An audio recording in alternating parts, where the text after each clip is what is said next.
পুজোর পর সবাই স্কুলে আসলি, তাই সবার জন্য একটা করে লজেন্স এনেছি, আয় নিয়ে যা। ওয়াও, ম্যাম কি ভালো। অন্য ম্যামেরা তো আমাদের কোনোদিনও কিছু খাওয়ায়নি।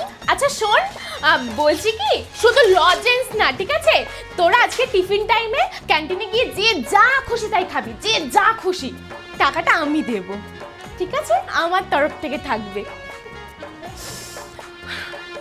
সবাই বই বন্ধ কর, আমি পড়া ধরবো। ম্যাম, আপনাকে আজকে খুব সুন্দর লাগছে। তোরা কি যে বলিস না, আর কি বলবো। আমাকে জানিস তো সবাই এই একই কথা বলে যে তুমি এত সুন্দর কিভাবে।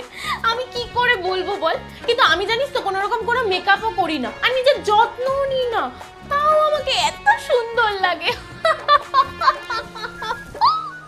আচ্ছা, রাজা কুমিরের পিঠে চড়ে বনে যাচ্ছে, এখান থেকে রিডিং পড়। ম্যাম, আপনি এত সুন্দর রিডিং কি করে পড়েন বলুন তো।